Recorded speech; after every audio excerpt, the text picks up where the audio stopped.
परम सन्मानयोग जुगो जुग अटल तख्त चबर दे मालक धन धन साहिब श्री गुरु ग्रंथ साहिब जी महाराज जी दी पावन पवित्र हजूरी अंदर सुभाएमान सत संगी जनो आओ सतगुरु दे चरनां विच बैठन दा सुभाग गुरु की बख्शिश कृपा दा सदका प्राप्त होया। गुरबाणी दे पावन वचन ने कहन लगे मन है जिहड़ा उंज ते पंछी दी तरह जिमें पंछी एक थां ते टिकाणा नहीं करता, वो उड़ के एक जगह तो दूजी जगह, दूजी तो तीजे रुख ते चौथे रुख ते बहिंदा है। पर साहब ने बाणी विच आख्या एक गल लाजमी है, कहन लगे पंछी जिहो जे रुख दी संगत करदा है उन्हें ओहो जा फल जरूर मिलता है। हुण उदाहरण ते पंछी दा दिता। गल करदियां हजूर कहन लगे मन बिल्कुल पंछी दी तरह है, टिकदा ये भी नहीं है। पर गुरु साहब बाणी विच कहंदे कहन लगे जिहो जी ये संगत करेगा इनू ओहो जा फल जरूर मिलना है। रबी बाणी दे बचन ने कबीर मन पंखी भयो उड़ उड़ दह दिस जाए, जो जैसी संगत मिले सो तैसो ही फल खाए। ताही हजूर ने एक गल समझाई, कहन लगी तू सत संगत भी करनी है ते उस थां दी सत संगत करया कर। बाबा जय घर करते कीरत होए, सो घर राख बड़ाई तोए। बड़ाई दे अखरी अर्थ ने भलाई। कहन लगे जिस घर विच उस परमात्मा दी कीर्ति है, जिस घर विच उस परमात्मा दी सिफतो सलाह है, सतगुरु कहन लगे तू उस घर नूं संभालिया कर, इसे विच तेरी भलाई है। आओ गुरु चरनां विच बैठे हो, सुभागा समय लड़ीवार गुरु गोबिंद सिंह साहब सच्चे पातशाह दे जीवन नूं विचार रहे हैं। एक बार गुरु बख्शी फतेह बुलाओ, आखो जी वाहिगुरु जी का खालसा वाहिगुरु जी की फतेह। कल रोज विचारिया 8 साल आनंदपुर साहब बतीत कीते। इत्थे सतगुरु ने आनंदपुर साहब दे लोकां नूं ते विद्या दिती, उन्हां नूं ते ज्ञान वंडिया। जिहड़ा गुरु के दीदार करन आउंदा सी ना, याद रखियो जी, ओनू भी सतगुरु सच्चे पातशाह गुरु नानक साहब दे घर विचों ओनू भी विद्या नाल भरपूर करके, विद्या नाल जोड़ के ज्ञान बख्श के तोरदे सन। मैं गल तुहानूं चंगी तरह कहनी चाहुंदा है, सतगुरु ने कुछ सिखां दी ड्यूटी लाई हुई सी भी जिहड़ी सिख संगत जां जिहड़े परिवार श्रद्धालु दर्शनां नूं आउंदे है ते 2 4 10 दिन रह के सेवा करदे है, जिथे वो सेवा करदे है उत्थे उहनां नूं नाल नाल दुनियावी विद्या नाल नाल उहनां नूं गुरबाणी दोनों चीज़ां पढ़ाइयां भी जांदियां सन। ये बहुत लाजमी है। इत्थे महाराज ने शस्त्र विद्या होर बेअंत बख्शिशां कीतियां, रंजीत नगारा बनाया। इत्थे अर्ज आप जी नूं मैं कल कह रहा सा भी नाहन दे बादशाह मेदनी प्रकाश दा सुनेहा है। ये गल तुसीं बहुत ध्यान नाल सुन लो, मैं चंगी तरह दोहराउणी चाहुंदा कि सानूं चेता रह जाए। नाहन दा बादशाह जी दा नाम मेदनी प्रकाश है। एक दूजा बादशाह जी दा नाम फतेह शाह, ये गढ़वाल दा रहन वाला है। ਜਿਹੜਾ ਫਤਿਹ ਸ਼ਾਹ ਹੈ ਇਹਦੇ ਪੁਰਖੇ ਗੁਰੂ ਘਰ ਦੇ ਸ਼ਰਧਾਲੂ ਰਹੇ ਨੇ, ਪਰ ਫਤਿਹ ਸ਼ਾਹ ਤੇ ਮੇਦਨੀ ਪ੍ਰਕਾਸ਼ ਦੀ ਆਪਸ ਵਿੱਚ ਬਹੁਤੀ ਸੁਲਹ ਸਫਾਈ ਨਹੀਂ। ਫਤਿਹ ਸ਼ਾਹ ਨੇ ਕੁਝ ਇਲਾਕੇ ਮੇਦਨੀ ਪ੍ਰਕਾਸ਼ ਦੇ ਦੱਬੇ ਹੋਏ ਨੇ, ਆਪਣੇ ਵਸ ਵਿੱਚ ਕੀਤੇ ਹੋਏ ਨੇ। ਮੇਦਨੀ ਪ੍ਰਕਾਸ਼ ਗੁਰੂ ਚਰਨਾਂ ਦਾ ਸ਼ਰਧਾਲੂ ਹੈ। ਹੁਣ ਤੀਜਾ ਇੱਕ ਬਾਦਸ਼ਾਹ ਹੋ ਰਿਹਾ, ਥੋੜਾ ਧਿਆਨ ਦਿਓ। ਭੀਮ ਚੰਦ ਪਹਾੜੀਆਂ ਦਾ ਆਗੂ ਹੈ ਜਿਹੜਾ। ਭੀਮ ਚੰਦ ਦਾ ਪੁੱਤ ਅਜਮੇਰ ਚੰਦ ਹੈ। ਅਜਮੇਰ ਚੰਦ ਦਾ ਰਿਸ਼ਤਾ ਫਤਿਹ ਸ਼ਾਹ ਦੀ ਧੀ ਬੇਟੀ ਨੂੰ ਹੋ ਗਿਆ। ਫਤਿਹ ਸ਼ਾਹ ਨੇ ਆਪਣੀ ਧੀ ਦਾ ਰਿਸ਼ਤਾ ਭੀਮ ਚੰਦ ਦੇ ਪੁੱਤ ਅਜਮੇਰ ਚੰਦ ਨੂੰ ਕਰ ਦਿੱਤਾ। ਹੁਣ ਭੀਮ ਚੰਦ ਰੱਜ ਕੇ ਗੁਰੂ ਘਰ ਦਾ ਵਿਰੋਧੀ ਹੈ। ਜਦੋਂ ਦਾ ਭੀਮ ਚੰਦ ਨਾਲ ਫਤਿਹ ਸ਼ਾਹ ਦੀ ਰਿਸ਼ਤੇਦਾਰੀ ਪਈ, ਇਹ ਹੁਣ ਦੋਨੋਂ ਰਲ ਕੇ ਮੇਦਨੀ ਪ੍ਰਕਾਸ਼ ਨੂੰ ਬਹੁਤ ਤੰਗ ਪਰੇਸ਼ਾਨ ਕਰਦੇ ਹੈ। ਤੂੰ ਕਹਿ ਲੋ ਉਹਦਾ ਰਾਜ ਭਾਗ ਖੋਣ ਦੀਆਂ ਸਕੀਮਾਂ ਤੇ ਮੇਦਨੀ ਪ੍ਰਕਾਸ਼ ਨੂੰ ਅਧੀਨਗੀ ਕਬੂਲਣ ਦੀਆਂ ਗੱਲਾਂ ਬਾਤਾਂ ਇਹਨਾਂ ਦੇ ਜ਼ਿਹਨ ਵਿੱਚ ਹੈ। ਮੇਦਨੀ ਪ੍ਰਕਾਸ਼ ਨੇ ਸੋਚਿਆ, ਨਾਹਨ ਦੇ ਬਾਦਸ਼ਾਹ ਨੇ ਵੀ ਹੁਣ ਇਵੇਂ ਇਹਨਾਂ ਦੀ ਰਿਸ਼ਤੇਦਾਰੀ ਪੈ ਗਈ ਹੈ ਤੇ ਇਹ ਇਵੇਂ ਤੇ ਮੈਨੂੰ ਮਾਰ ਮਕਾਉਣਗੇ। ਇਹਨੇ ਗੁਰੂ ਕਲਗੀਧਰ ਜੀ ਦੇ ਚਰਨਾਂ ਵਿੱਚ ਸੁਨੇਹਾ ਘੱਲਿਆ, ਬੇਨਤੀ ਘੱਲੀ, ਕਹਿਣ ਲੱਗੇ ਪਾਤਸ਼ਾਹ ਸਾਰੀ ਵਾਰਤਾ ਦੱਸ ਕੇ ਮੈਂ ਤੁਹਾਡੀ ਸ਼ਰਨ ਆਇਆ, ਮੇਰੀ ਪੱਤ ਟਕੋ। ਤੁਸੀਂ ਆਪਣੇ ਮੁਬਾਰਕ ਚਰਨ ਆਨੰਦਪੁਰ ਸਾਹਿਬ ਨੂੰ ਕੁਝ ਸਮਾਂ ਛੱਡ ਕੇ ਤੇ ਸਤਿਗੁਰੂ ਤੁਸੀਂ ਮੁਬਾਰਕ ਚਰਨ ਨਾਹਨ ਦੀ ਧਰਤੀ ਤੇ ਪਾਓ। ਮੈਨੂੰ ਯਕੀਨ ਹੈ ਤੁਸੀਂ ਆਓਗੇ ਤੇ ਇਹ ਮੇਰੇ ਨਾਲ ਫਿਰ ਕਿਸੇ ਤਰ੍ਹਾਂ ਦੀ ਧੱਕੇਸ਼ਾਹੀ ਨਹੀਂ ਕਰ ਸਕਦੇ। ਇੱਕ ਕਾਰਨ ਇਹ ਬਣਿਆ। ਦੂਜਾ ਕਾਰਨ ਬਹੁਤ ਧਿਆਨ ਨਾਲ ਸੁਣਿਆ। ਗੁਰੂ ਹਰਿਰਾਏ ਸਾਹਿਬ ਜੀ ਦਾ ਪੁੱਤਰ ਸੀ ਰਾਮ ਰਾਏ, ਜਿਹਨੇ ਦਿੱਲੀ ਔਰੰਗਜ਼ੇਬ ਦੇ ਦਰਬਾਰ ਵਿੱਚ ਜਾ ਕੇ ਉਹਦੇ ਸਵਾਲਾਂ ਦੇ ਜਵਾਬ ਦਿੱਤੇ ਸਨ ਤੇ ਅਖੀਰ ਤੇ ਇੱਕ ਪੰਕਤੀ ਉਹਨੇ ਜ਼ਬਾਨੀ ਤੌਰ ਤੇ ਬਦਲ ਦਿੱਤੀ ਸੀ ਔਰੰਗਜ਼ੇਬ ਨੂੰ ਖੁਸ਼ ਕਰਦਿਆਂ ਵੀ ਮਿੱਟੀ ਮੁਸਲਮਾਨ ਕੀ ਦੀ ਥਾਂ ਤੇ ਬਾਣੀ ਵਿੱਚ ਮਿੱਟੀ ਬੇਈਮਾਨ ਕੀ ਲਿਖਿਆ ਹੋਇਆ ਹੈ। ਉਹ ਲਿਖਾ ਲੱਗ ਗਿਆ। ਸਾਹਿਬ ਗੁਰੂ ਹਰਿਰਾਏ ਸਾਹਿਬ ਨੂੰ ਪਤਾ ਲੱਗਿਆ ਸੀ ਮਹਾਰਾਜ ਨੇ ਆਖਿਆ ਤੂੰ ਬਾਣੀ ਦੀ ਬੇਅਦਬੀ ਕੀਤੀ ਹੈ, ਜਿੱਧਰ ਮੂੰਹ ਉਧਰ ਹੀ ਚਲਿਆ ਗਿਆ, ਸਾਡੇ ਮੱਥੇ ਨਾ ਲੱਗੀ। ਇਹ ਜਿਹੜਾ ਰਾਮ ਰਾਏ ਸੀ ਨਾ, ਯਾਦ ਰੱਖਿਓ ਹੁਣ, ਇਹ ਰਾਮ ਰਾਏ ਦੂਨ ਦੇ ਇਲਾਕੇ ਵਿੱਚ ਚਲਿਆ ਗਿਆ ਸੀ। ਦੂਨ ਦਾ ਇਲਾਕਾ, ਉੱਥੇ ਇਹਨੇ ਆਪਣਾ ਡੇਰਾ ਬਣਾਇਆ, ਤਾਂ ਕਰਕੇ ਉਹਨੂੰ ਅੱਜ ਦੇਹਰਾਦੂਨ ਆਖਿਆ ਜਾਂਦਾ ਹੈ। ਅਸਲ ਵਿੱਚ ਉਹਦਾ ਨਾਮ ਦੂਨ ਹੀ ਸੀ। ਉਦੋਂ ਰਾਮ ਰਾਏ ਆਪਣੇ ਨਾਲ ਕੁਝ ਸਾਥੀਆਂ ਮਸੰਦਾਂ ਨੂੰ ਲੈ ਕੇ ਦੇਹਰਾਦੂਨ ਚਲ ਗਿਆ। ਦੇਹਰਾਦੂਨ ਨੂੰ ਅੱਜ ਕੱਲ ਕਹਿੰਦੇ ਆ, ਉੱਥੇ ਨੇ ਟਿਕਾਣਾ ਕਰ ਲਿਆ। ਪਰ ਤੁਹਾਨੂੰ ਮੈਂ ਇੱਕ ਬੇਨਤੀ ਕਹਿ ਦਿਆਂ, ਇਹਦੇ ਘਰ ਵਾਲੀ ਸੀ ਨਾ ਜਿਹੜੀ, ਉਹਦਾ ਨਾਮ ਸੀ ਮਾਤਾ ਰਾਜ ਕੌਰ, ਰਾਮ ਰਾਏ ਦੀ। ਉਹਨੇ ਇਹਨੂੰ ਇੱਕ ਗੱਲ ਆਖੀ ਸੀ, ਕਹਿਣ ਲੱਗੀ ਬਈ ਗੁਰੂ ਤੋਂ ਬੇਮੁਖ ਤੂੰ ਹੋਇਆ, ਤੈਨੂੰ ਸਤਿਗੁਰੂ ਨੇ ਇਹ ਬਚਨ ਆਖਿਆ, ਮੈਨੂੰ ਨਹੀਂ ਆਖਿਆ। ਹਾਂ ਠੀਕ ਹੈ, ਮੈਂ ਤੇਰੀ ਧਰਮ ਪਤਨੀ ਹੈ, ਪਰ ਤੂੰ ਬਹੁਤ ਵੱਡਾ ਗੁਨਾਹ ਕੀਤਾ ਹੈ। ਤੈਨੂੰ ਗੁਰੂ ਨੇ ਇਹ ਬਚਨ ਆਖੇ ਨੇ ਵੀ ਸਾਡੇ ਮੱਥੇ ਨਾ ਲੱਗੀ, ਪਰ ਮੈਨੂੰ ਤੇ ਨਹੀਂ ਆਖੇ। ਇਹਨੇ ਆਖਿਆ ਸੀ ਚਲੋ ਮੈਂ ਤੇਰੀ ਧਰਮ ਪਤਨੀ ਹੈ, ਨਾਲ ਮੈਂ ਵੀ ਨਹੀਂ ਜਾਵਾਂਗੀ ਤੇਰੇ, ਮੈਂ ਵੱਖਰਾ ਆਪਣਾ ਟਿਕਾਣਾ। ਤੁਹਾਨੂੰ ਪਤਾ ਹੋਵੇ ਚੰਡੀਗੜ੍ਹ ਦੇ ਲਾਗੇ ਇੱਕ ਮਣੀ ਮਾਜਰਾ ਪੈਂਦਾ ਹੈ, ਇਹਦੇ ਘਰ ਵਾਲੀ ਰਾਜ ਕੌਰ ਨੇ ਆਪਣਾ ਬਹੁਤਾ ਹੀ ਸਮਾਂ ਅਖੀਰ ਤੱਕ ਇਹ ਮਣੀ ਮਾਜਰੇ ਹੀ ਧਰਤੀ ਤੇ ਗੁਜ਼ਾਰਿਆ ਸੀ। ਇਹ ਜਿਹੜਾ ਰਾਮ ਰਾਏ ਸੀ ਨਾ, ਮੈਂ ਬੇਨਤੀ ਜਿਹੜੀ ਕਹਿਣ ਲੱਗਿਆ ਸਾਂ,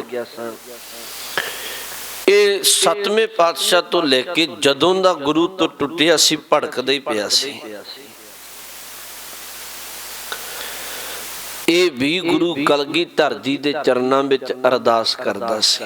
ਜਦੋਂ ਭੁੱਲਿਆ ਹੋਇਆ ਕੋਈ ਰਾਹ ਪਏ, ਇਹਨੇ ਅਰਦਾਸ ਕਰਨੀ, ਸਤਿਗੁਰੂ मैं जदों दा टुटिया उदों दा भटकी दे है। की होया अपना डेरा बना लिया, कदे मसंद मेरे नाल बात घाट करदे है। मैं गुनाह कीता, मैनू बख्श दिओ।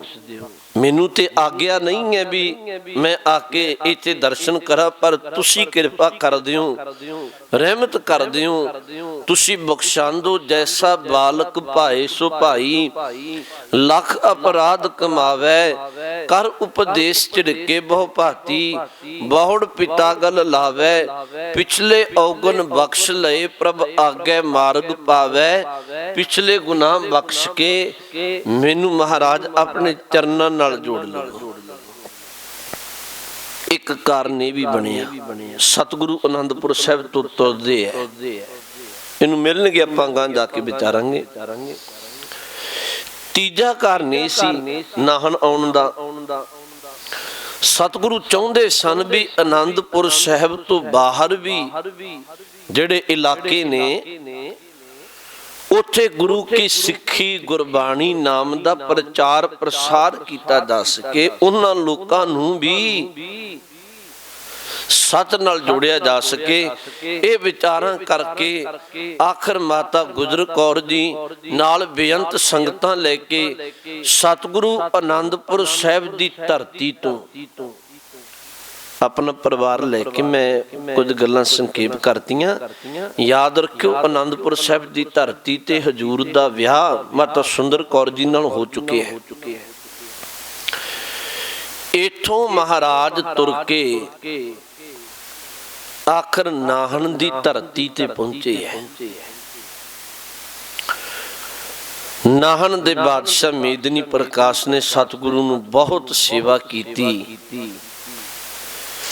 ते सतगुरु महाराज नूं अपने महल विच उतारा करवाया, टिकाणा करवाया, बहुत रज के सेवा कीती। इन्हें सारी अपनी मुश्किल दा भी जिक्र कीता ते गुरु कलगीधर महाराज ने फतेह शाह नूं बुला के एक बार ते इन्हां दा समझौता करा दिता सी। जिहड़ी जमीन दबी सी इन्हें वो जमीन छड्डण दा भी फतेह शाह ने परण कर लिया भी मैं छड्ड देंगा। ये गल चेता रखियो, गुरु नानक साहब दा घर मुढ़ तो लैके असी कदी गुरु की वडियाई समझी नहीं। राजे महाराजे मुढ़ तो लैके बख्शिशां लेंदे रहे ने। तुहानूं पता होवे एक गल मैनूं चेता आ गई, जिहड़ा औरंगजेब सी ना, इन्हें अपने भरा दारा शिकोह नूं, ये गल बहुत कीमती है, दारा शिकोह नूं शेर दी मुछ दा बाल खवाता सी। कहते ने शेर दी मुछ दा बाल जिमें जिमें बंदे दे अंदर जांदा है ते ये वापस बाहर नहीं निकलदा। ये अंदर नाड़ां नूं बहुत तिखा दर्द दे के नाड़ां नूं बिन्नदा ही जांदा है। कितों भी इलाज नहीं होया सी दारा शिकोह दा। एक किसी सियाणे वैद ने एक गल आखी सी, कहन लग्या जिंदगी चाहुंदा है? उन्हें आख्या हाँ। कहन लगे फिर गुरु हर राय साहब सच्चे पातशाह महाराज जी दा कीरतपुर साहिब दी धरती ते दवाखाना खोलिया होया है। मैनू पक्का यकीन है तू कीरतपुर साहिब दी धरती ते जा, उस दवाखाने विचों सतगुरु नूं बेनती करके दवा लै, तेरा जिहड़ा शरीर है, ये जिहड़ा रोग है, ये ठीक हो जाएगा। अज सानू ध्यान विच नहीं भी दारा शिकोह कीरतपुर साहिब दे दवाखाने विचों दवाई लैके आरोग होया सी, तंदुरुस्त होया सी, सारा जीवन मरण तक ये गुरु हर राय साहब जी दा श्रद्धालु रहा। ये गुरु घर दी बख्शिशां सन। अज ही नहीं दवाई तुसीं अज वेख रहे हो भी लोड़वंदां नूं संगतां दवाइयां बंड रही ने मोर्चे दे अंदर। ये अज दी पिरत पाई हुई नहीं है, ये ते गुरु नानक साहब वेले तो ही है। गुरु अर्जन साहब महाराज ने, तुहानूं पता है भी तरन तारण साहब दी धरती ते ਦਵਾਖਾਨਾ ਖੋਲਿਆ ਸੀ ਤੇ ਉਹ ਕੋਹੜੀ ਜਿਹਨੂੰ ਲੋਕ ਪਾਣੀ ਵਿੱਚ ਰੋੜਨ ਜਾ ਰਹੇ ਸਨ ਤੇ ਸਤਿਗੁਰੂ ਮਹਾਰਾਜ ਨੇ ਉਹਨੂੰ ਤੰਦਰੁਸਤ ਕੀਤਾ ਸੀ। ਇਹ ਬਖਸ਼ਿਸ਼ ਹੈ ਗੁਰੂ ਘਰ ਦੀਆਂ। ਖੈਰ ਮੈਂ ਜਿਹੜੀ ਬੇਨਤੀ ਕਹਿਣ ਲੱਗਿਆ ਸਾਂ, ਇੱਥੇ ਨਾਹਨ ਸਤਿਗੁਰੂ ਪਹੁੰਚੇ ਤੇ ਨਾਹਨ ਸਤਿਗੁਰੂ ਨੇ ਇੱਕ ਵਾਰ ਸਮਝੌਤਾ ਕਰਾਤਾ ਸੀ। ਬਾਅਦ ਵਿੱਚ ਮੇਦਨੀ ਪ੍ਰਕਾਸ਼ ਨੂੰ ਫਤਿਹ ਸ਼ਾਹ ਨੇ ਕੁਝ ਨਹੀਂ ਕਿਹਾ, ਪਰ ਬਾਅਦ ਵਿੱਚ ਉਹ ਫਤਿਹ ਸ਼ਾਹ ਥੋੜਾ ਭੀਮ ਚੰਦ ਨਾਲ, ਕਿਉਂਕਿ ਉਹਦੇ ਨਾਲ ਰਿਸ਼ਤੇਦਾਰੀ ਪੈ ਗਈ ਸੀ ਤੇ ਰਲ ਮਿਲ ਕੇ ਉਹ ਵੱਖਰਾ ਇਤਿਹਾਸ ਹੈ ਵੀ ਫਿਰ ਜੰਗਾਂ ਵਿੱਚ ਕਿਵੇਂ ਮੁਕਾਬਲਾ ਹੁੰਦਾ ਹੈ। ਇੱਥੋਂ ਹੀ ਸਤਿਗੁਰੂ ਨਾਹਨ 11 ਕੁ ਦਿਨ ਟਿਕੇ। ਬਹੁਤ ਧਿਆਨ ਨਾਲ ਸੁਣਿਆ, 11 ਕੁ ਦਿਨ ਮਹਾਰਾਜ ਰਹੇ। ਇੱਥੋਂ ਹੀ ਥੋੜੀ ਦੂਰ ਤੇ ਸਤਿਗੁਰੂ ਮਹਾਰਾਜ ਇੱਕ ਦਿਨ ਘੋੜੇ ਤੇ ਅਸਵਾਰ ਹੋ ਕੇ ਨਾਲ ਸਿੰਘ ਨੇ ਤੇ ਸਤਿਗੁਰੂ ਮਹਾਰਾਜ ਬਹੁਤੀ ਰਮਣੀਕ ਜਗ੍ਹਾ ਲੱਗੀ ਸਤਿਗੁਰੂ ਨੂੰ, ਬੜੀ ਚੰਗੀ ਜਗ੍ਹਾ ਲੱਗੀ। ਮਹਾਰਾਜ ਜਮਨਾ ਦੇ ਕੰਢੇ ਪਹੁੰਚੇ ਤੇ ਇੱਕ ਥਾਂ ਖਲੋ ਗਏ ਤੇ ਇੱਕ ਬਚਨ ਆਖਿਆ ਗੁਰੂ ਕੇ ਖਾਲਸੇ ਨੂੰ। ਕਹਿਣ ਲੱਗੇ ਖਾਲਸਾ ਜੀ, ਆਹ ਜਿਹੜੀ ਜਗ੍ਹਾ ਹੈ ਨਾ ਸਾਨੂੰ ਬੜੀ ਪਸੰਦ ਆਈ ਹੈ, ਇਹ ਬੜੀ ਸੁੰਦਰ ਰਮਣੀਕ ਜਗ੍ਹਾ ਹੈ। ਚਿੱਤ ਕਰਦਾ ਵੀ ਇੱਥੇ ਕੋਈ ਗੁਰੂ ਕੇ ਸਿੰਘਾਂ ਦਾ ਟਿਕਾਣਾ ਬਣਾ ਦਈਏ। ਯਾਦ ਰੱਖਿਓ ਮਹਾਰਾਜ ਨੇ ਇੱਥੇ ਰਹਿਮਤ ਕੀਤੀ। ਜਮਨਾ ਦੇ ਕੰਢੇ ਬਿਲਕੁਲ ਪਾਵਨ ਅਸਥਾਨ, ਮੇਦਨੀ ਪ੍ਰਕਾਸ਼ ਨੇ ਸੇਵਾ ਕੀਤੀ, ਪਾਵਨ ਅਸਥਾਨ ਬਣਾਇਆ ਜਿਹਨੂੰ ਪੌਂਟਾ ਸਾਹਿਬ ਆਖਦੇ ਹੈ।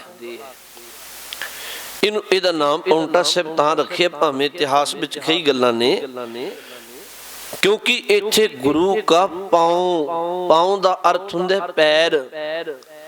ਸਤਿਗੁਰੂ ਗੁਰੂ ਕਲਗੀਧਰ ਜੀ ਦੇ ਚਰਨ ਪਏ ਤੇ ਇਹਦਾ ਨਾਮ ਪੌਂਟਾ ਸਾਹਿਬ। ਜਿੱਥੇ ਗੁਰੂ ਨਾਲ ਕੋਈ ਚੀਜ਼ ਜੁੜ ਜਾਏ ਤੇ ਉੱਥੇ ਸਾਹਿਬ ਸ਼ਬਦ ਲੱਗਦਾ ਹੈ। ਇਹਨੂੰ ਪੌਂਟਾ ਸਾਹਿਬ ਕਹਿ ਕੇ ਅੱਜ ਅਸੀਂ ਸਤਿਕਾਰਦੇ ਹਾਂ। ਹੁਣ ਸਤਿਗੁਰੂ ਤਕਰੀਬਨ 4 ਸਾਲ ਵਾਂਗੂ ਇਸ ਧਰਤੀ ਤੇ ਰਹਿਣਗੇ। ਬਹੁਤ ਥੋੜੇ ਸਮੇਂ ਦੇ ਅੰਦਰ ਇੱਥੇ ਇੱਕ ਕਿਲੇ ਦੀ ਤਰ੍ਹਾਂ ਟਿਕਾਣਾ ਬਣਾ ਲਿਆ, ਉਸਾਰੀ ਕੀਤੀ ਗਈ। ਸਤਿਗੁਰੂ ਨੇ ਇੱਥੇ ਬੜੀਆਂ ਰਹਿਮਤਾਂ ਬਰਤਾਈਆਂ, ਬਹੁਤ ਬਖਸ਼ਿਸ਼ਾਂ ਕੀਤੀਆਂ। ਪੌਂਟਾ ਸਾਹਿਬ ਦੀ ਧਰਤੀ ਤੇ ਬਹੁਤੀ ਜਿਹੜੀ ਬਾਣੀ ਹੈ, ਯਾਦ ਰੱਖਿਓ ਗੁਰੂ ਗੋਬਿੰਦ ਸਿੰਘ ਸਾਹਿਬ ਮਹਾਰਾਜ ਜੀ ਦੀ ਆਪਣੀ ਜਿਹੜੀ ਅਸੀਂ ਨਿਤਨੇਮ ਵਿੱਚ ਪੜ੍ਹਦੇ ਹਾਂ, ਸਵਈਏ ਚੌਪਈ ਸਾਹਿਬ, ਅਕਾਲ ਉਸਤਤ, ਬਹੁਤੀ ਜਿਹੜੀ ਬਾਣੀ ਹੈ ਉਹ ਗੁਰੂ ਕਲਗੀਧਰ ਜੀ ਨੇ ਪੌਂਟਾ ਸਾਹਿਬ ਦੀ ਧਰਤੀ ਤੇ ਉਚਾਰੀ ਹੈ। ਯਾਦ ਰੱਖਿਓ ਇੱਥੇ ਮਹਾਰਾਜ ਨੇ ਬੜੇ ਕਵੀ ਦਰਬਾਰ ਕਰਾਏ। ਇੱਥੇ ਸਤਿਗੁਰੂ ਸੱਚੇ ਪਾਤਸ਼ਾਹ ਮਹਾਰਾਜ ਨੇ ਸਿੱਖਾਂ ਨੂੰ ਬਹੁਤੀ ਜੋਸ਼ ਵਿੱਚ ਰਹਿਮਤ ਕਰਕੇ ਸ਼ਸਤਰ ਵਿਦਿਆ ਸਿਖਾਈ, ਘੋੜ ਸਵਾਰੀ, ਬੜੀਆਂ ਬਖਸ਼ਿਸ਼ਾਂ ਮਹਾਰਾਜ ਨੇ ਪੌਂਟਾ ਸਾਹਿਬ ਦੀ ਧਰਤੀ ਤੇ ਕੀਤੀਆਂ ਹੋਈਆਂ। ਇੱਥੇ ਸਤਿਗੁਰੂ ਨੇ ਇੱਕ ਗਾਥਾ ਮੈਂ ਤੁਹਾਨੂੰ ਕਹਿਣ ਲੱਗਿਆ, ਕਵੀ ਦਰਬਾਰ ਬੜੇ ਕਰਵਾਏ। ਸਤਿਗੁਰੂ ਮੈਂ ਇੱਕ ਬੇਨਤੀ ਤੁਹਾਨੂੰ ਕਹਿ ਦਿਆਂ, ਸ਼ਾਇਦ ਤੁਹਾਨੂੰ ਚੇਤਾ ਰਹਿ ਜਾਏ, 1670 ਈਸਵੀ ਅੰਦਰ, 1670 ਈਸਵੀ ਚ ਔਰੰਗਜ਼ੇਬ ਨੇ ਸੰਗੀਤ ਦੀ ਬਿਲਕੁਲ ਪਾਬੰਦੀ ਲਾ ਦਿੱਤੀ ਵੀ ਕੋਈ ਸੰਗੀਤ ਨਹੀਂ ਵਜਾ ਸਕਦਾ, ਕੋਈ ਰਾਗ ਨਹੀਂ ਗਾ ਸਕਦਾ। ਹੁਣ ਜਿਹੜੇ ਵਿਦਵਾਨ ਲੋਕ ਸਨ, ਜਿਨ੍ਹਾਂ ਦੀ ਸਾਲਾਂ ਭਰਾਂ ਦੀ ਮਿਹਨਤ ਸੀ ਤੇ ਜਿਨ੍ਹਾਂ ਦਾ ਰੁਜ਼ਗਾਰ ਵੀ ਸੀ, ਤੇ ਉਹਨਾਂ ਲਈ ਤੇ ਮੁਸ਼ਕਲ ਪੈਦਾ ਹੋ ਗਈ। ਉਹਨਾਂ ਨੂੰ ਪਤਾ ਲੱਗਿਆ ਵੀ ਕੇਵਲ ਗੁਰੂ ਕਲਗੀਧਰ ਜੀ ਦਾ ਦਰਬਾਰ ਹੈ, ਜਿੱਥੇ ਸੰਗੀਤ ਦੀ, ਜਿੱਥੇ ਵਿਦਵਾਨਾਂ ਦੀ, ਜਿੱਥੇ ਕਵੀਆਂ ਦੀ ਬਹੁਤ ਕਦਰ ਕੀਤੀ ਜਾਂਦੀ ਹੈ। ਪੂਰੇ ਭਾਰਤ ਵਿੱਚੋਂ ਜਿਹੜੇ ਕਵੀ ਲੋਕ ਸਨ ਜਾਂ ਵਿਦਵਾਨ ਲੋਕ ਜਾਂ ਸੰਗੀਤਕਾਰ ਬੰਦੇ, ਰਾਗਾਂ ਦੇ ਮਾਹਰ ਗੁਰੂ ਕਲਗੀਧਰ ਜੀ ਦੇ ਚਰਨਾਂ ਵਿੱਚ ਆਏ ਸਨ। ਯਾਦ ਰੱਖਿਓ, ਸਤਿਗੁਰੂ ਦਰਬਾਰ ਸਜਾਉਂਦੇ, ਉਹਨਾਂ ਦੀਆਂ ਕਵਿਤਾਵਾਂ ਰਾਗ ਸੁਣਦੇ, ਬੜੀਆਂ ਬਖਸ਼ਿਸ਼ਾਂ ਆਪਣੇ ਖਜ਼ਾਨੇ ਵਿੱਚੋਂ ਕਰਦੇ ਸੀ। ਪੌਂਟਾ ਸਾਹਿਬ ਸਤਿਗੁਰੂ ਬਿਰਾਜਮਾਨ ਨੇ ਤੇ ਇੱਕ ਦਿਨ ਸਾਹਿਬ ਨੇ ਇੱਕ ਬਚਨ ਆਖਿਆ। ਸਾਹਿਬ ਕਹਿਣ ਲੱਗੇ ਅੱਜ ਹੁਣੇ ਕਵੀ ਦਰਬਾਰ ਲਾਓ। ਕਵੀ ਦਰਬਾਰ ਸਜ ਗਿਆ।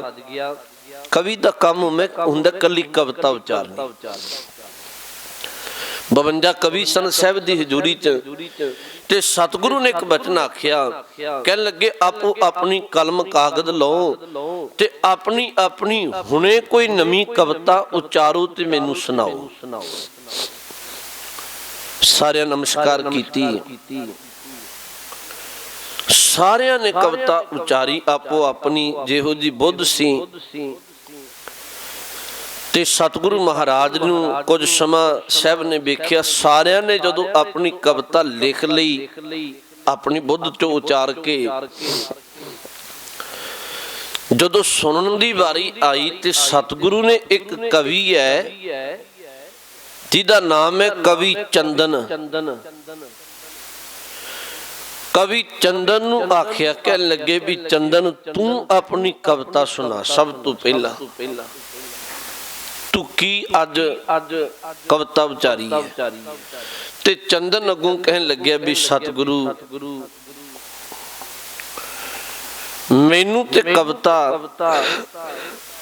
ਅੱਜ ਕੋਈ ਫੁਰੀ ਨਹੀਂ, ਕੋਈ ਫੁਰਨਾ ਨਹੀਂ ਬਣਿਆ ਮੇਰੇ ਮਨ ਦਾ, ਤੇ ਮੈਂ ਕੋਈ ਕਵਿਤਾ ਨਹੀਂ ਉਚਾਰੀ। ਹੁਣ ਗੁਰੂ ਅੰਤਰਜਾਮੀ ਹੈ।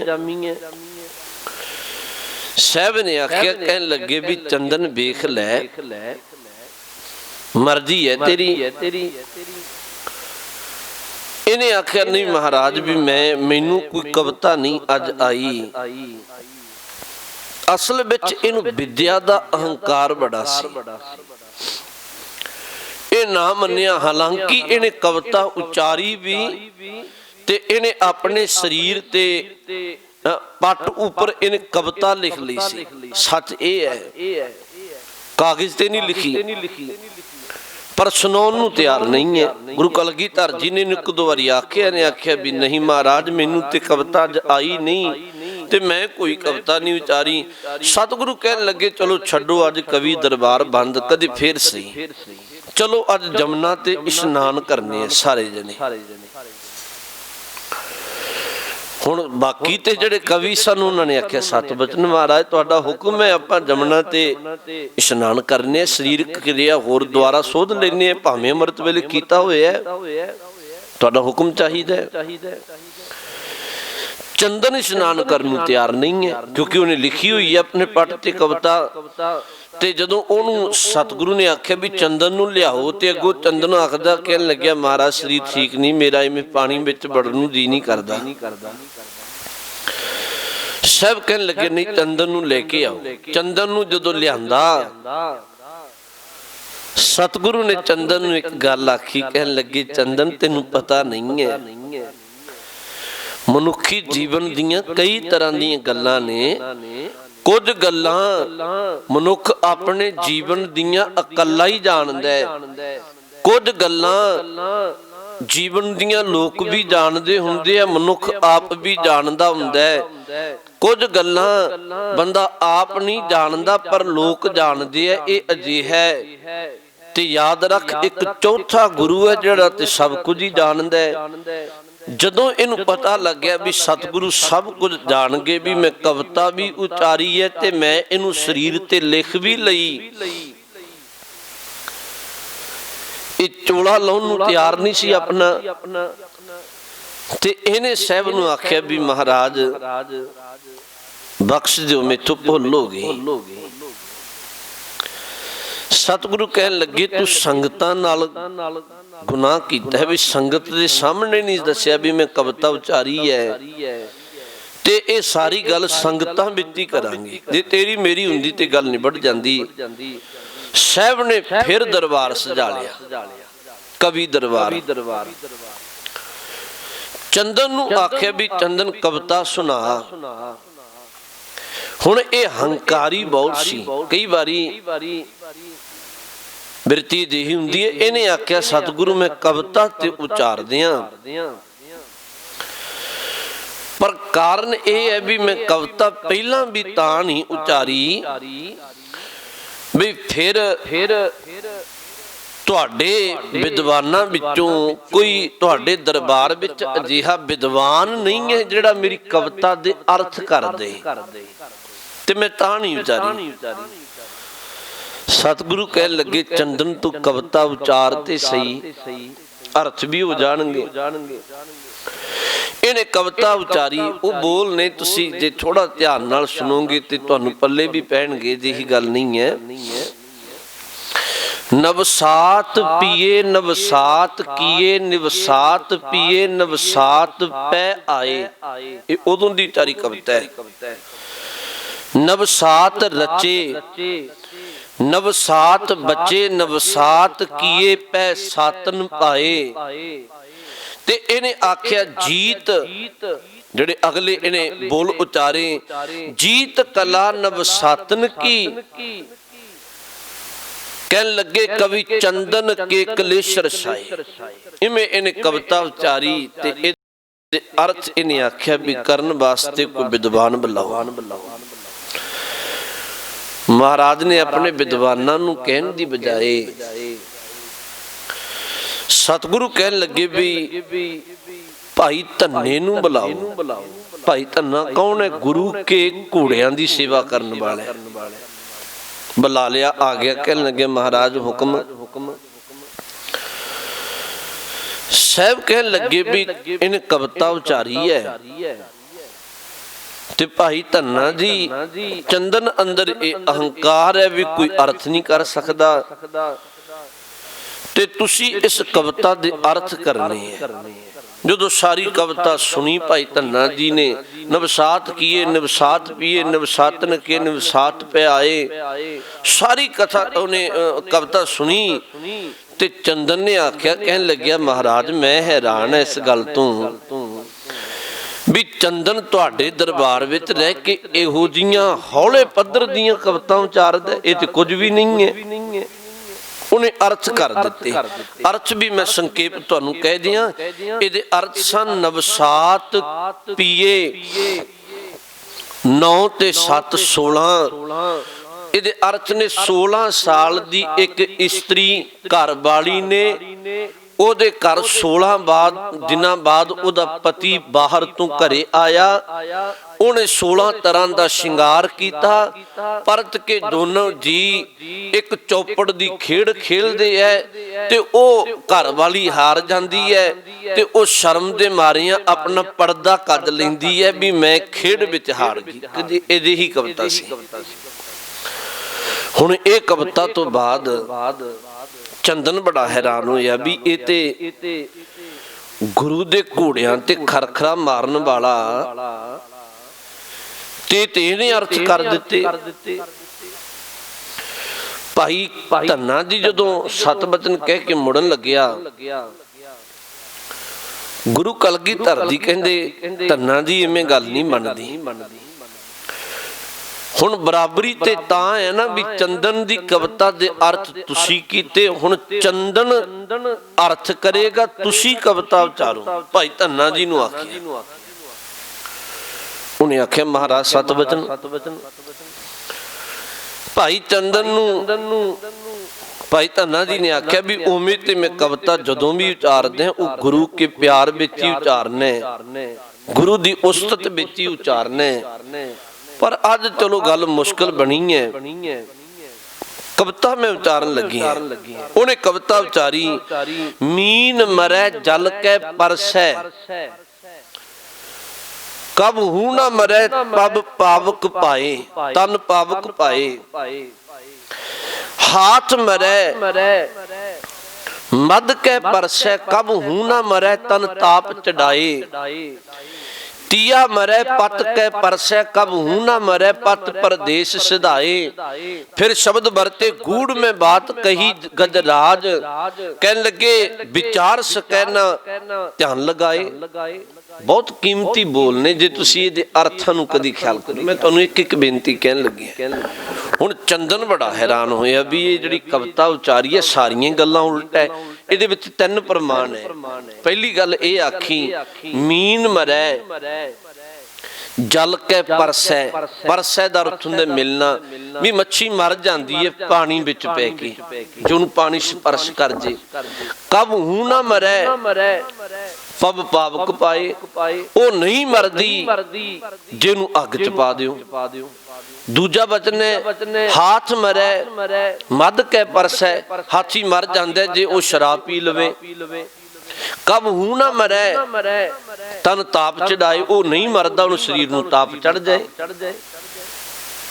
तीजा अर्थ है तिया मरै पत कै परसै। एक इस्त्री अपने घर वाले नूं वेख के मर जाती है, घर विच होवे। कब हूं ना मरै पिया परदेस सिधाए, उहदा घर वाला घरे ना होवे तो नहीं मरदी। हुण अजिहियां गल्लां सुन के ते चंदन बड़ा परेशान होया भी ये ते सारियां गल्लां ही उल्ट है। हुण कविता ये कह रही है भी मच्छी पानी विच मर जाती है, अग विच नहीं मरदी। ते मच्छी ते अग नाल मरदी है, पानी नाल ते नहीं मरदी। पानी नाल ते उहदा जीवन बचदा है। उन्हें बहुत अपनी बुद्ध ते जोर पाया ते आखिर उहदे तो अर्थ ना होए। बहुत जोर पाया तो अर्थ ना होए। चंदन तो हथियार सुट दिते, कहन लग्या भी महाराज मैनू अर्थ नहीं है। सतगुरु कहन लगे भी भाई धन्ना जी तुसी अर्थ सुना दो कविता दे। भाई धन्ना जी कहन लगे महाराज तेरे दरबार दा कवि है भी मैं ते घोड़ियां दी सेवा करन वाला है, मैं नरादर नहीं करना चाहता। गल समझा दिना मैं, चंदन नूं अर्थ यही करेगा। हार ते मानी गया। मैं फिर बेनती कहन लगे विश्राम दा ही फर्क है। जे विश्राम इधर ला दमो अर्थ सही हो जाणगे। भाई चंदन नूं भगत भाई धन्ना जी ने गल समझा दी। फिर एक बार तुसी पंक्ति वाल ख्याल करियो। ये मैं तुहानूं तां कहन लगी है अज भी पौंटा साहिब जाओ ना ते दरबार विच वड़ जाए, इधर एक छोटा जा कमरा बनिया होया है, उत्थे एक कविता भी लिखी हुई है ते उत्थे ये भाई चंदन ते भगत भाई धन्ना जी जिहड़ा कवि दरबार सी उहदी याद विच अस्थान बनिया होया है। मैं तुहानूं तां बेनती कह रही है। हुण इहदे अर्थ वेखो, पंक्ति वाल तुसी बहुत ध्यान दिओ। मीन मरै जल कै परसै, जे ते परसै ते रुक जाओगे फिर तां अर्थ हो गया भी मच्छी मर जाती है पानी नाल छू के। कब हूं ना मरै पब पावक पाए, वो नहीं मरदी अग च पाउण नाल। पर अर्थ बड़ी वड्डी चीज हुंदा है। विश्राम बाणी भी है ना जिहड़ी ये विश्रामां नाल पढ़ी जाती है। जदों विश्राम आई लाओगे मीन मरै जल कै परसै कब हूं ना, इहदा अर्थ बन जाना है मच्छी पानी विच पै के कदी नहीं मरदी। मीन मरै जल कै परसै कब हूं ना, मरै पब पावक पाए, उदों मरदी है जदों अग विच पा दिओ। हाथ मरै मद कै परसै कब हूं ना, हाथी है ना जेड़ा कहन लगे शराब पिया दो, बड़ा खुश हुंदा जानवर। ताही कि इन्हां मुगलों ने शराब पिया के पहाड़ियां ने ते आनंदपुर साहिब लोहगढ़ दा किला तोड़न की कोशिश की सी, पर ताप चढ़ जाए। कहन लगे हाथी नूं इक्को बार उहदे जीवन विच ताप चढ़े उहदी मौत है। ते इवें सारी जिहड़ी कविता सी उहदे अर्थ समझाए ते फिर चंदन ने अर्थ ते कर दिते, पर बड़ा शर्मिंदा होया, सिर झुका लिया। महाराज मैनू 4 अखरां दा हंकार हो गया सी, जिहदे कारण मैनू कविता उचरी भी पे पर सुनाउणा नहीं चाहुंदा सी। चरना ते ढह पिया, कहन लग्या तुसी ਤੁਹਾਡੇ ਤੇ ਘੋੜਿਆਂ ਨੂੰ ਖਰਖਰਾ ਫੇਰਨ ਵਾਲੇ, ਘੋੜਿਆਂ ਦੀ ਸੇਵਾ ਕਰਨ ਵਾਲੇ ਵੀ ਰੱਜ ਕੇ ਵਿਦਵਾਨ ਪੁਰਸ਼ ਨੇ। ਇਹ ਪੌਂਟਾ ਸਾਹਿਬ ਦੀ ਰਹਿਮਤ ਹੈ। ਇੱਕ ਬੇਨਤੀ ਕਹਿ ਕੇ ਫਤਿਹ ਬੁਲਾਵਾਂ। ਸਤਿਗੁਰੂ ਨੇ ਚ ਬੜੀਆਂ ਬਖਸ਼ਿਸ਼ਾਂ ਕੀਤੀਆਂ, ਪਰ ਅੱਜ ਸਾਨੂੰ ਬਹੁਤ ਲੋੜ ਹੈ ਇੱਥੋਂ ਸਿੱਖਣ ਦੀ। ਗੁਰੂ ਨੇ ਇੱਥੇ ਵਿਦਿਆ ਬੜੀ ਬਖਸ਼ੀ ਸੀ। ਅੱਜ ਮੈਂ ਫਿਰ ਬੇਨਤੀ ਕਹਿ ਦਿਆਂ ਵੀ ਜਿੰਨੀ ਗੁਰੂ ਗ੍ਰੰਥ ਸਾਹਿਬ ਜੀ ਦੀ ਬਾਣੀ ਹੈ, ਜਿੰਨਾ ਇਹ ਰੱਬੀ ਖਜ਼ਾਨਾ ਹੈ, ਗਿਆਨ ਦਾ ਭੰਡਾਰ ਹੈ ਗੁਰੂ ਗ੍ਰੰਥ ਸਾਹਿਬ ਦੀ ਬਾਣੀ ਵਿੱਚ, ਬੇਅੰਤ ਗਿਆਨ। ਕਿਹੜੀ ਗੱਲ ਹੈ ਵੀ ਜਿਹੜੀ ਗੁਰੂ ਗ੍ਰੰਥ ਸਾਹਿਬ ਵਿੱਚ ਨਹੀਂ ਹੈ? ਭਾਵੇਂ ਉਹ ਸ੍ਰਿਸ਼ਟੀ ਦੇ ਸੰਬੰਧ ਵਿੱਚ ਹੋਵੇ, ਭਾਵੇਂ ਕਿਸੇ ਪੱਖ ਦੀ ਹੋਵੇ, ਪਰ ਖਿਮਾ ਕਰਿਓ ਸਾਡੀ ਏਡੀ ਬਦਕਿਸਮਤੀ ਹੈ, ਕਿਸੇ ਨੂੰ ਪੁੱਛ ਲਓ ਸਾਨੂੰ ਗੁਰਬਾਣੀ ਦੇ 5 ਸ਼ਬਦਾਂ ਦੇ ਅਰਥ ਨਹੀਂ ਪਤਾ। ਹਾਲਾਂਕਿ ਸਾਨੂੰ ਗੁਰੂ ਲਾ ਕੇ ਬਾਣੀ ਦੇ ਲੜ ਗਿਆ। ਸਾਨੂੰ ਅੱਜ ਵੀ ਗੁਰੂ ਦੀ ਬਾਣੀ ਦਾ ਪੱਲਾ ਪਕੜ ਕੇ ਤੇ ਗੁਰੂ ਦੇ ਗਿਆਨ ਨੂੰ ਸਮਝਣ ਦੀ ਲੋੜ ਹੈ, ਤਾਂ ਜੋ ਅਸੀਂ ਆਉਣ ਵਾਲਾ ਜੀਵਨ ਰੁਸ਼ਨਾ ਸਕੀਏ। ਸਾਹਿਬ ਰਹਿਮਤ ਕਰੇ, ਕਿਰਪਾ ਕਰੇ। ਇਹ ਪੌਂਟਾ ਸਾਹਿਬ ਦੀ ਵਿਚਾਰ ਆਪਾਂ ਕਰ ਰਹੇ ਹਾਂ। ਅਗਲੀ ਲੜੀ ਆਪਾਂ ਕੱਲ ਰੋਜ਼ ਵਿਚਾਰਾਂਗੇ। ਭੁੱਲ ਚੁੱਕ ਦੀ ਖਿਮਾ, ਫਤਿਹ ਦੀ ਸਾਂਝ ਪਾਓ। ਵਾਹਿਗੁਰੂ ਜੀ ਕਾ ਖਾਲਸਾ, ਵਾਹਿਗੁਰੂ ਜੀ ਕੀ ਫਤਿਹ।